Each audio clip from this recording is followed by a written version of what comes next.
Welcome, everyone, to our 8th interview in this series of interviews of Hymn Society leaders. My name is Mike McMahon. I'm the Executive Director of the Hymn Society in the United States and Canada.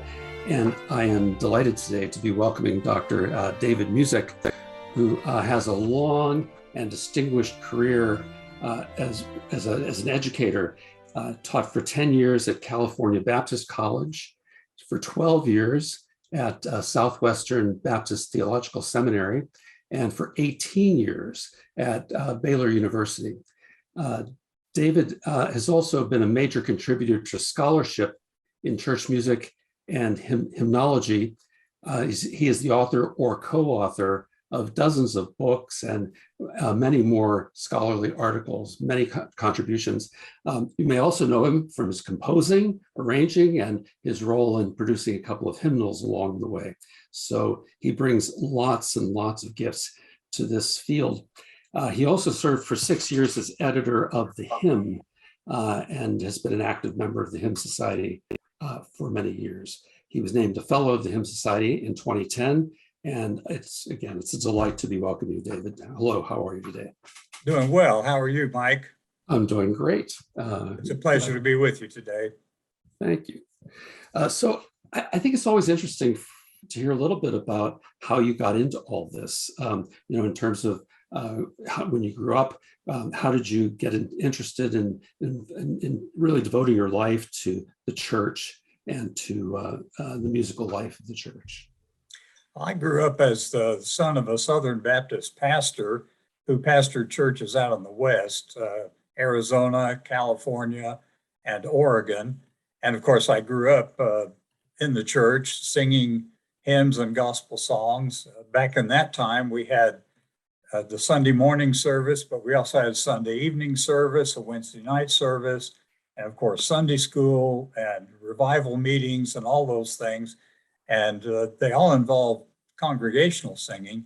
In fact, that's how I learned how to sing bass, was singing the bass part on hymns in church.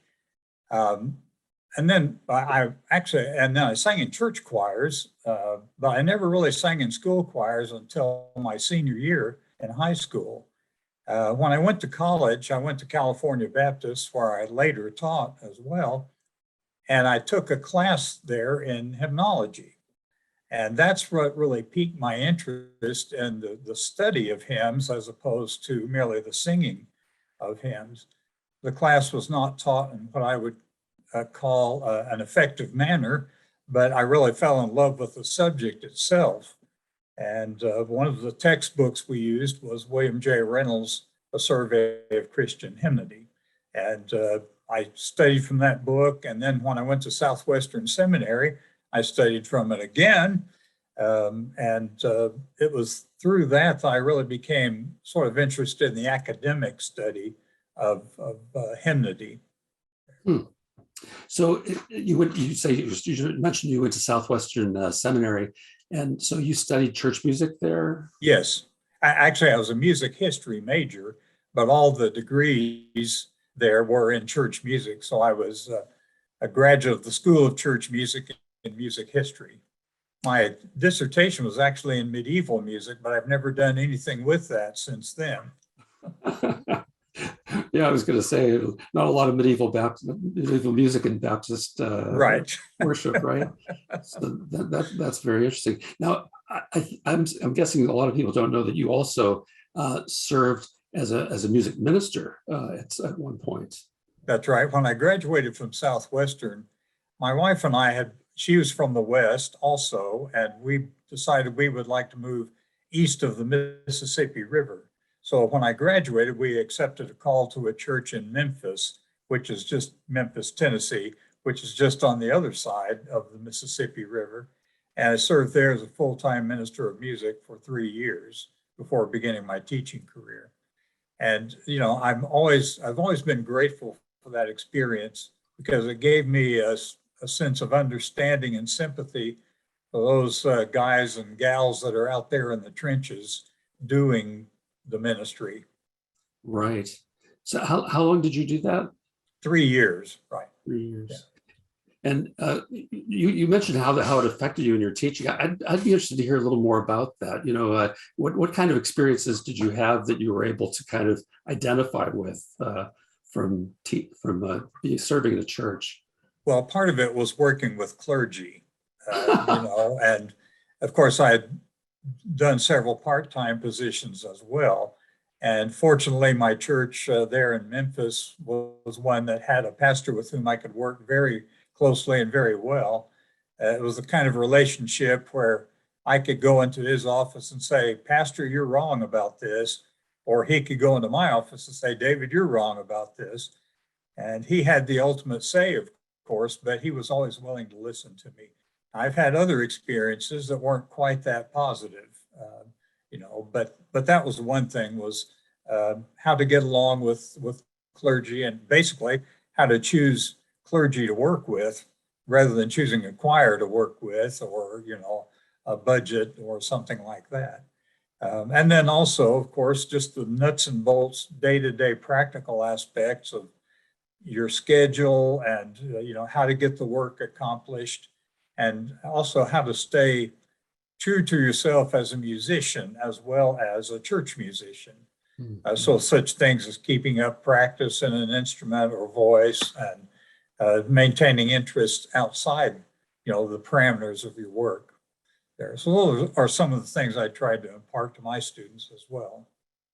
It strikes me, you mentioned you had also gone to Southwestern Seminary, and one of the things I've always admired about that system was how musicians and clergy in formation are rubbing elbows with each other all the time in that kind of environment. Do you have any insights about that, or? Yes, we as church music students were required to take 8 hours of theology course. Now the choice of the courses was up to us as long as we were qualified. Like we couldn't take advanced Greek unless we'd had what they call baby Greek, and that sort of thing. The theology students were only required to take one church music class, and so they were all pretty much in an introduction to church music class, which separated them from the church music students. So we mixed with them, but they didn't necessarily mix with us. And we were in separate buildings, and that sort of thing. So it was better than a lot of places, but not as good as it could have been. And of course, there were about 3 times as many theology students as church music students. I see. Well, then you went on to teach for like 40 years in various institutions. They were quite different from one another, I assume. Yes. California Baptist was strictly an undergraduate institution when I was there.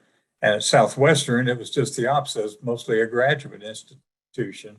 And then here at Baylor, it's been, a major university with all levels of academic study in it. And I mean, you must have liked it. I mean, you did it for 40 years. I assume it's something that you enjoyed doing. Yes. I enjoyed teaching it at all levels. When I was at Cal Baptist, I was mainly a choral director.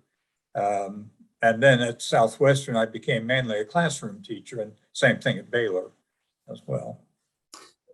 I'd be curious, what areas in teaching did you enjoy the most, what subject matter wise? Yeah, I had a couple of classes I considered sort of my sugar sticks. One was comparative liturgies, and the other was a history of American church music. I also obviously taught hymnology, and I really enjoyed the undergraduate level of hymnology there as well. So those 3 classes were my favorites to teach, and I taught them for pretty much, 30 years there. So I got a little bit adept at it over that period. And, listening to you talk about those areas makes me think that, the relationship of music to worship was just really sort of central to your academic career and really to your whole, all the contributions you've been. Yeah, it was. Yeah. One of the, I was, you know, the list of your published works is like really, really long. And one of the things that struck me about it was how many collaborations you've been involved in, more than anybody I've come across, not just one or two collaborators, but many, many different collaborators. I wonder if you could say a word about the whole idea of collaborating with someone on a scholarly enterprise like that. Sure, I've been fortunate to work with some really fine co-authors and fellow researchers. I would name them, except that I would probably leave somebody out, and so I won't do that. But in some cases, they came to me and asked me to collaborate with them, and then others I've asked them to collaborate with me.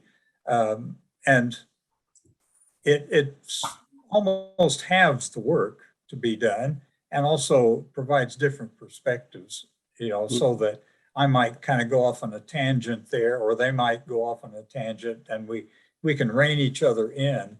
And I'll say this about my collaborators: I've learned a great deal from them in the process of working with them. And it's always been a joy, and I think something that hopefully can be a model for others there, that we work best together as a team. I think that's characteristic of the Hymn Society as well. We'll probably talk about that later as well, but that we're all in this together, so to speak. Now, I'll go ahead and mention his name. Paul Richardson and I have said that we write these books for each other, and nobody else will read them, but you know, but we've certainly gotten a great deal of benefit out of working together. That's cool. It's funny. He's you know, he's watching right now, and just put a comment in the chat. I think directed to me, saying, "Do not underestimate the number of medieval Baptists." So, which reminds me, by the way, if anybody's watching and wants to make a comment or ask a question, you can put your comments in the chat box, and if you would please put questions in the question and answer box, and I'll be watching those as we go through the rest of our conversation today. I was wondering if we could turn to hymnals too. You've been involved in producing a couple of hymnals along the way, right? Yes, I feel very privileged to have served on two hymnal committees. Just to serve on one, I consider to be a real pleasure, a real privilege, but to serve on two has just been an outstanding experience for me.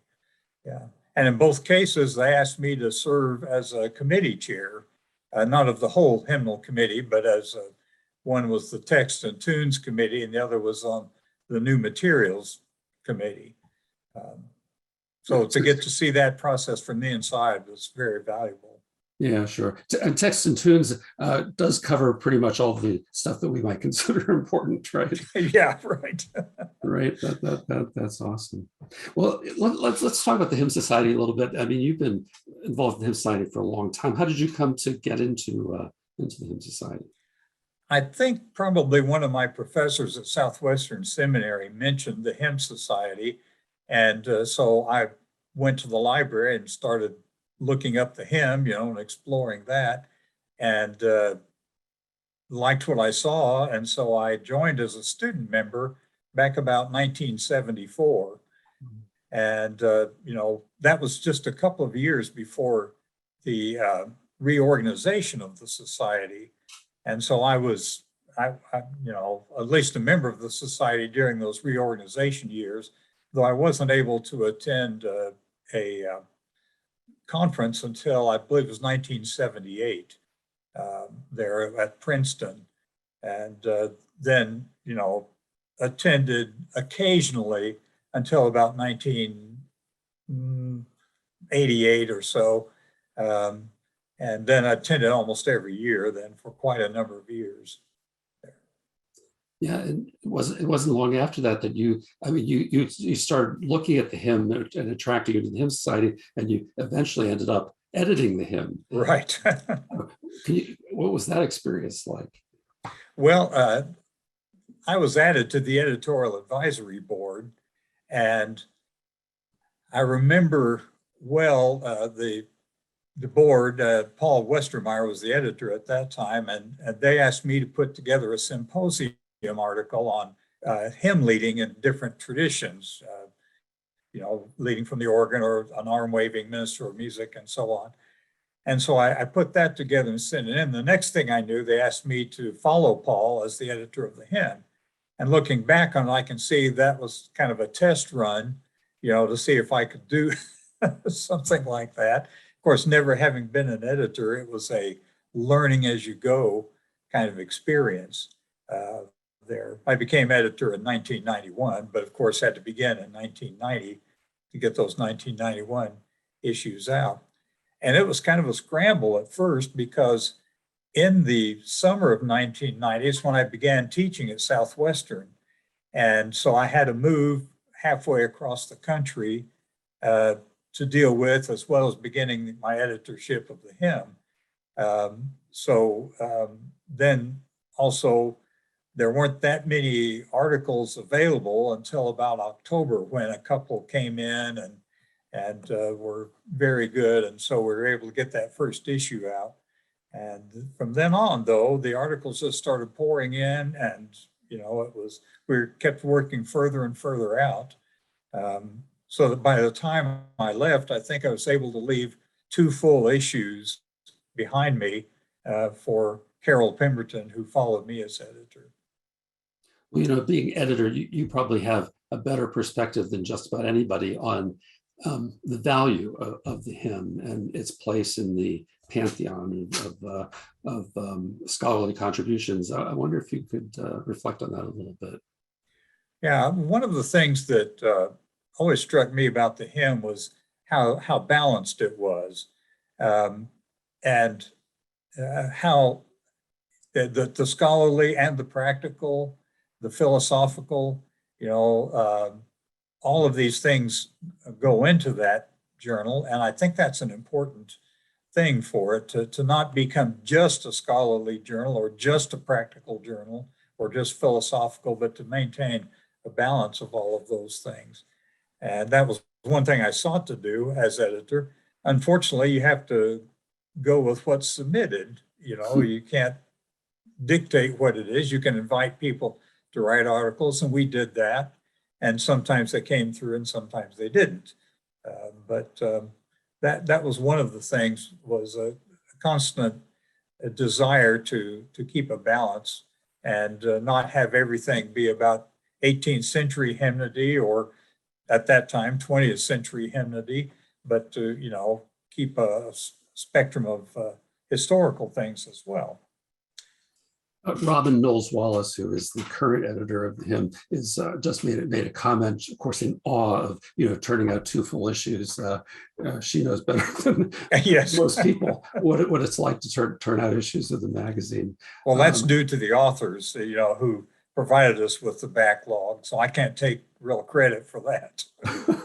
Well, I know that the editor has a lot to do with it, though, too, because those issues don't pull themselves together, as I've observed. But what you're saying about the balance among various aspects of congregational singing is certainly something we continue to wrestle with as we look, or constantly reflecting on the hymn. And Robin has done a lot of work yes. in the same vein to kind of try to balance out, make sure that we're always doing both things.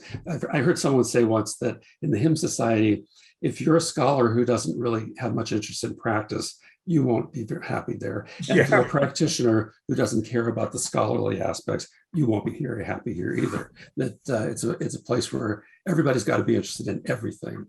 And I think that's absolutely true. Yeah. And that's one of the things I appreciate about the Hymn Society. Yeah, totally. It's a really fascinating group of people. And you were talking a little bit earlier about the sense of collegiality that you feel in collaborations. You mentioned it as an aspect of the Hymn Society too. So I was wondering if you'd like to kind of comment further on that. Well, I think that's one of the most valuable aspects of the Hymn Society, is to be able to go to a conference or read the journal and be in contact with some of the most important people in hymnody in the United States and Canada, and indeed around the world. But at the same time, nobody puts on airs. Nobody cares about titles or, reputation or anything like that, that we're all in this together. And there's that collegiality and commonality that I think is precious and is something that I hope the Hymn Society can maintain. I think it will. Yeah, I think it seems pretty safe that there's a culture that people really buy into, and if you don't come back. I mean, it's right. It's sort of how about the ecumenical aspect of the Hymn Society? I mean, you followed Paul Westermeyer. That's quite a shift, right? Right, and that's again, that's part of the collegiality, though, I think, as well, that we understand that we can learn from one another, and that none of us have all the answers. There's nobody besides me, anyway. I'm kidding about that. But yeah, and I know I learned a great deal as editor of the hymn just from my colleagues of other denominations and going to the conferences and so on. Doesn't mean we always agree with one another, but we at least respect and seek to understand one another. Yeah, it's also been impressive to me that at the Hymn Society, I mean, we not only hear each other, but we kind of get to experience one another's worlds through the festivals and other kinds of hands-on singing together kinds of events that sort of, let us, act like a Baptist for a night, or act like a Methodist for a night, or you know what I mean? Right. Yeah. Even the morning prayers and the evening prayers are often that way. Yeah. We pray. I mean, you were talking about comparative liturgies. That's sort of a hands-on experience of comparative liturgy. Right. Yeah, fascinating. So I've been asking throughout this interview series about, as you look at the Hymn Society today, and think what would be your fondest hope for the future of the Hymn Society? I think my fondest hope would be that it more or less continue as it is, with the openness to each other and to different traditions and different ideas that we have. In my time with the society, the scope of the society has expanded exponentially. At first it was kind of there were traditions that were kind of looked down upon and that sort of thing, but that's a thing of the past right now. And I hope it stays a thing of the past. That includes, though, the traditions of the traditional church. And so I hope as we expand, I hope we don't lose our core as well. Like me, I say I'm glad to know contemporary Christian songs and choruses, but I'm also glad to know the traditional body of hymnody. And I don't want to lose either one of those, and global song as well. So I hope that we can continue that focus of openness toward both our past and our future, and of course the present as well. Thank you. I think that's a really, that's a great hope to hold on to. And I think we all do that. I want to turn to some of the comments. And if anybody wants to make some more comments, please do, or ask a question. But Jan Robisher wrote, David, my father used to be fascinated by people whose last names influenced their careers. Was that true for you? I don't know. I tell people that music is my name and music is my game. But I don't know. My father was a preacher, although he was musical as well. So, I didn't inherit the love for music necessarily, but yeah, I've always had a good time with it. My wife, of course, was a public school music teacher for many years, and she would have a parent ask her, why do you make the children call you Mrs. Music? And sometimes the kindergartners would call her Mrs. Song or something like that. But we've had a good time. I often said, I'm the only guy at Baylor with a whole school named after him. the School of Music. Ah, that's true. You know, they could name it after you without having to change anything, right? I know I wouldn't have to give a dime. Well, that's great. Is there anything that I didn't ask you that you were thinking you'd like to say today? Well, let me just say something else about being editor of the hymn. Yeah. I became editor of the hymn kind of in the transition period to computers. And so when I started out, you know, we were having to mail proofs and mail the articles to the design editor and so on. And during that process, that was really kind of before the internet was what it is today. And toward the end, we started using email and that sort of thing. But Robin, if you can imagine what it would be like today to have to do that, but it did require quite a bit of organization and a flow chart, you know, say, when's the issue coming out? Okay, back up from that, how, you know, when do they have to get the blue line? When do we have to get this and that, and the other? So it was a several months process for each issue. I'll have to say this too, it was a labor of love. I thoroughly enjoyed doing that because, for one thing, I always felt like, man, I'm the first to see these articles, you know, other than the author themselves. And I always felt like I was kind of on the cutting edge. Also, then at the Hymn Society meetings, I would meet the authors oftentimes, and that was a valuable experience as well. Sure. You know, Robin just responded by saying she can't imagine how it was to depend on snail mail. So when I asked past editors for comments when I took on the editorship, you told me to expect to give up meals and sleep, reflecting the snail mail process, I guess. Yeah. It is interesting. I mean, I have to say, I just so admire watching Robin at work on this journal because I get to kind of observe. I'm not on the editorial board, but I do get to sort of observe a lot of the process as the issue comes together and as the articles are edited and the issue comes. You know, but you know, we get to receive the entire issue for proofreading as a PDF, so it's, you know, it's instant. And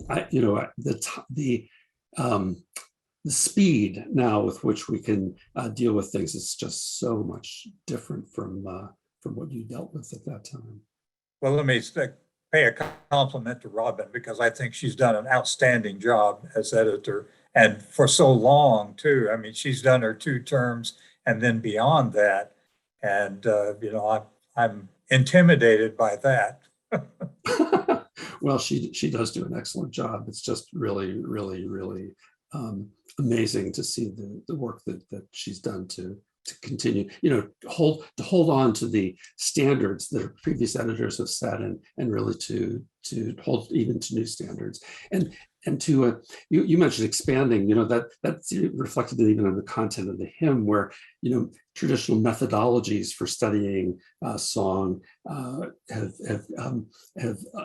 increased to include ethnomusicology and you know, all kinds of different methodologies that are you know, not superseding but adding to the breadth of scholarship. So it's pretty impressive. So thank you. I'll say this too about the editorship of the hymn, that the Hymn Society has been really fortunate in its editors. You know, that Paul Westermeyer followed Harry Eskew, and Harry was the first editor after the reorganization of the society. And I learned from both of them, both by submitting articles to them and then just from reading their work and then suggestions they made to me as well. And then the ones that followed me, I think, did an outstanding job of keeping it going and you know, using the new tools that were available by that time. And so I think the society's been fortunate in that aspect of the work. Yeah, I agree. It's just, and in some ways, you know, having this conversation today is an opportunity really to honor all of you who who have taken on this task and fulfill this very, very, very important aspect of the Hymn Society's work, which is promotion of scholarship. So. One thing too that I might point out is that for almost all of us, it's been a learn as you go kind of thing, because I don't think any of us, to my knowledge at least, have had a real editorial experience before that. And so the society has been very patient with us as we've had to learn the ropes of editing and that sort of thing. Well, I think it's turned out that you all knew a lot more than you thought you knew. Right? At least we guessed right. Yeah, no, it's true. I mean, so many things like this you learn by doing, and the society has just been so well served by this work that you and the others have done. So thank you for that. Well, I think our time is coming to a close. Anything else you'd like to say before we sign off? No, I think that except just what a joy it's been to be a part of the society. It's been an important part of my life, and one of the things I wanted to do as editor was give back to the society because it had meant so much to me. And I'll say this, one of my first conferences was the one in Princeton back, I think, early 80s, maybe late 70s, early 80s. And at that conference, Yaroslav Vaida was made a fellow of the society. And I said to myself, I'd like to do that someday. I'd like to make a contribution. Mm-hmm. And lo and behold, it did. So well, I'm grateful for that. I was getting ready to close, but Michael Hahn asks a question that I think was worth us taking up. And he was asking if you could talk about your two most recent books. Okay, yeah. Well, I'll actually talk about three, if you don't mind. But a couple of years ago, I published a book on hymns by Isaac Watts. I took 25 of his most common hymns and wrote an essay on each one of them, trying to bring out their theological and poetic and devotional meanings.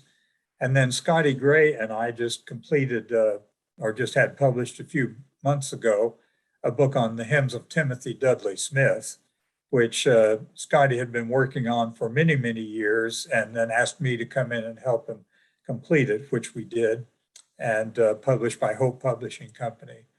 Right now, I've just received proofs for a second book on Isaac Watts, which takes a different tack from the one I did previously. So that should be coming out in about 6 months or so. And so I sort of have done things in waves. There was a time when my main emphasis was on the shape note folk hymnody and Baptist hymnody. Then I got into Thomas Hastings and did several things in that area. Now I'm kind of into Isaac Watts. So who knows what's next, right? Yeah, I just see a question there about the focus of the next Watts book. It studies Watts' hymns from several different perspectives, from the perspective of their relation to Scripture, their theology, their liturgical role, their musical aspect, their poetic aspect, and their practical aspect. That's a pattern I derived from Scotty Gray in working with him and on a previous book that he had written. So I took that model and applied it to the hymns of Watts. Some of those have never been really dealt with before. Some have been, but it will should be coming out, like I say, in about 6 months or so from Brill. Awesome. Well, thank you again for your amazing contributions to this field and to the work that we all do. Thank you, Mike. Really appreciate it. And thanks for being with us today. It was really, really great to have this conversation. I've enjoyed it an awful lot. My pleasure. All I can say is, go Hymn Society. I'm with you. Let's go, Hymn Society. Take care. Bye-bye. Bye, everybody.